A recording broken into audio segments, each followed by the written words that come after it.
नमस्कार दोस्तों, YouTube channel Verma academy पर आपका स्वागत है। दोस्तों, आज आपके लिए नया विषय रचना की दृष्टि से क्रिया के भेद। रचना की दृष्टि से क्रिया के कितने भेद होते हैं, इसे जानने से पहले यदि आपने मेरे चैनल को सब्सक्राइब नहीं किया है तो इस चैनल को सब्सक्राइब कर लें और रचना की दृष्टि से क्रिया के संपूर्ण भेद समझने के लिए इस वीडियो को अंत तक देखें। तो आइए मित्रों, रचना के अनुसार क्रिया के कितने भेद होते हैं। आइए, तो इसका पहला भेद है वो है संयुक्त क्रिया। नाम से ही पता चल रहा होगा हमें, संयुक्त यानी इनमें कुछ न कुछ जुड़ा है। तो संयुक्त क्रिया कैसे बनती है, आइए। संयुक्त क्रिया है मुख्य क्रिया और उसके साथ जो सहायक क्रिया, यानी कि मुख्य क्रिया प्लस सहायक क्रिया दोनों मिलकर के संयुक्त क्रिया का निर्माण करते हैं। जैसे एक उदाहरण के माध्यम से हम समझेंगे कि उसका हृदय पीड़ा से भर गया। तो यहाँ देखिए, इस उदाहरण से हम समझ सकते हैं, इसमें जो ये क्रियापद है वो यहाँ, उसका हृदय पीड़ा से भर गया। तो भरना जो क्रिया है यह है मुख्य क्रिया और इस क्रिया के साथ में जो क्रिया जुड़ी हुई है वो गया, यह इसकी सहायक क्रिया। यानी कि ये दोनों मिलकर के भरना और जाना। भर गया मतलब, भर का मतलब भरना और गया का मतलब होता है जाना। ठीक है, ये देखिए, ये दोनों क्रिया जुड़ करके भरना और जाना, ये दोनों जुड़ी और दोनों जब जुड़ती है मिलती है तो ये संयुक्त क्रिया बन जाती है। कुल मिलाकर के मुख्य क्रिया और सहायक क्रिया दोनों जब जुड़ती है तो वो संयुक्त क्रिया कहलाती है। एक उदाहरण और देखिए, बच्ची खेलने लगी। बच्ची खेलने लगी तो पहली क्रिया संपन्न हुई, मुख्य क्रिया वो है खेलना और इसके साथ में जो जुड़ी हुई क्रिया वो लगी मतलब लगना। तो खेलना और लगना दोनों क्रिया एक साथ मिल जाती है तो ये संयुक्त क्रिया कहलाती है। यानी कि मुख्य क्रिया और उसके साथ जुड़ी हुई सहायक क्रिया दोनों मिलकर के संयुक्त क्रिया कहलाती है। तो मोटे मोटे शब्दों में हम यही समझें कि मुख्य क्रिया और उसकी सहायक क्रिया दोनों मिलने से संयुक्त क्रिया होती है। अब इसके बाद अगली क्रिया है नाम धातु क्रिया। लीजिए, क्रिया का जो दूसरा भेद है वो है नाम धातु क्रिया। यानी कि रचना की दृष्टि से क्रिया का दूसरा भेद है नाम धातु क्रिया। तो आइए हम समझते हैं नाम धातु क्रिया क्या है। नाम धातु क्रिया, याद देखिए, नाम क्या है, संज्ञा, सर्वनाम और विशेषण। ये भी नाम देखिए, संज्ञा, नाम का मतलब संज्ञा से बनने वाले, सर्वनाम से बनने वाले और विशेषण से बनने वाले। यानी कि ये क्रियाओं का निर्माण, जो नाम धातु क्रिया है, इनका निर्माण तीन तरीके से होता है। या तो संज्ञा पद होंगे, या सर्वनाम होंगे, या विशेषण। तो आइए कुछ उदाहरणों के माध्यम से हम समझेंगे इनको। पहला क्या है, जैसे संज्ञा। अब संज्ञा से बनने वाले शब्द है जैसे लज्जा, भाववाचक संज्ञा है लज्जा, इससे बना लजाना। लज्जा, लज्जा से क्या बनेगा, लजाना। ऐसे ही शर्म, शर्म से क्या बना, शर्माना। ऐसे ही ठग, ठग से बना ठगना। और फिर हाथ, हाथ से बना हथियाना। तो ये संज्ञा पद से बनते हैं। उसके बाद सर्वनाम से भी बनती है नाम धातु क्रिया। कैसे, जैसे अपना शब्द है सर्वनाम, अपना। निजवाचक जो सर्वनाम है अपना, इससे बना अपनाना।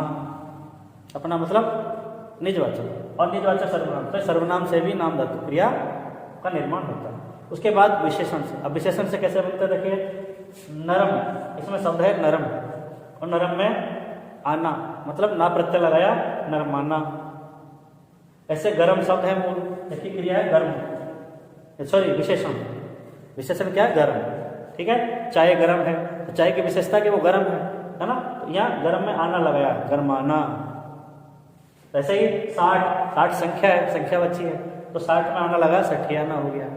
कुल मिलाकर के नाम धातु क्रियाओं का जो निर्माण है, आप पहचान सकते हैं कि यहाँ क्रिया के अंत में ना प्रत्यय तो लगा ही है, साथ में इसमें आना ऐसी ध्वनि आएगी। और मूल क्रिया जो नाम धातु क्रिया है वो संज्ञा, सर्वनाम या विशेषण शब्दों के साथ बनती है, यानी इनसे ही इसका निर्माण होता है।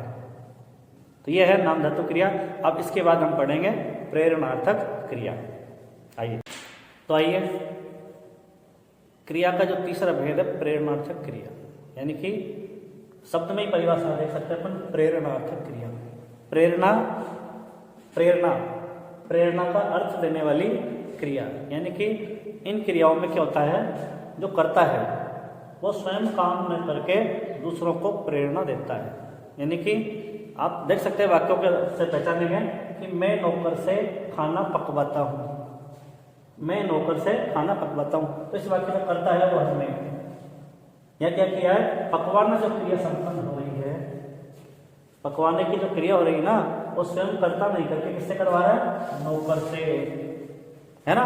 तो यह खुद काम न करके करता किसी और को प्रेरणा देता है, अर्थात वो प्रेरक का काम करता है। देखिए यहाँ नौकर ने काम किया है। इधर देखिए दूसरा उदाहरण, ममता रुचि से पत्र लिखवाती है।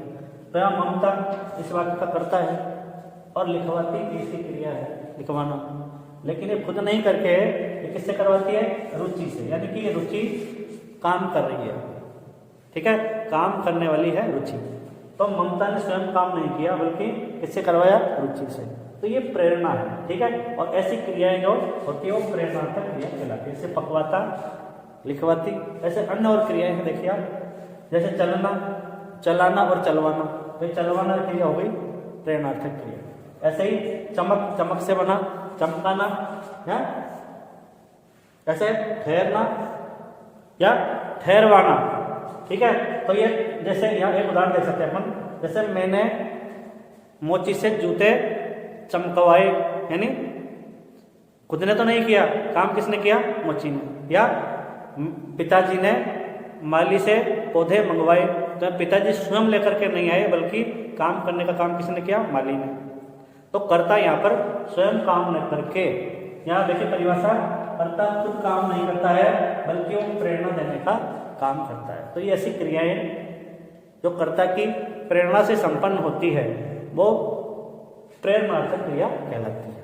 तो मोटे मोटे अक्षरों में हम यही समझे कि इसमें कर्ता स्वयं काम न करके प्रेरक का काम करता है, यानी किसी और से क्रिया संपन्न करवाता है। तो यह है प्रेरणार्थक क्रिया। अब आते हैं अगली क्रिया है, क्रिया का जो अगला भेद है चौथा, वो है पूर्वकालिक क्रिया। देखिए नाम से पता चल रहा है पूर्वकालिक, यानी कि पूर्व में घटित। जैसे ये इसकी पहचान क्या है कि ये क्रिया से पहले संपन्न होती है, यानी कि मुख्य क्रिया से पहले क्रिया संपन्न होती है। कैसे, देखिए इन उदाहरणों से हम समझेंगे कि मैं अभी सोकर उठा हूं। अब यहाँ देखिए कि मुख्य क्रिया कौन सी है, उठना। लेकिन क्रिया के पहले जो क्रिया घटित हुई है वो है सोकर। क्या किया उन्होंने, पहले सोए, है ना। तो पहले जो क्रिया घटित हो रही है वो है सोकर। ये क्रिया जो है इसको हम पूर्वकालिक क्रिया कहते हैं। ऐसे ही दूसरे उदाहरण देख सकते हैं, बच्चा दूध पीकर सो गया। तो मुख्य क्रिया सोना, लेकिन इससे पहले जो क्रिया घटित हुई है वह दूध पीना, यानी पीने की जो क्रिया संपन्न हो रही है, पीकर, है ना। ये है इसकी पूर्वकालिक क्रिया, यानी कि क्रिया से पहले जो क्रिया घटित होती है उसे पूर्वकालिक क्रिया कहेंगे। जैसे सोकर, पीकर, मैं खाकर, मैं खाना खाकर विद्यालय गया। तो पहले क्रिया खाना खाने की हुई, उसके बाद विद्यालय गया, ठीक है। पिताजी आकर वापस चले गए, तो वापस गए लेकिन पहले क्रिया हुई आकर।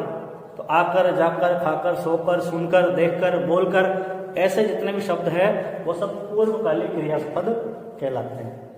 अब क्रिया का जो अंतिम भेद है वो है आज्ञार्थक क्रिया, यानी कि इन क्रियाओं में आज्ञा का अर्थ होता है, आज्ञार्थक क्रिया।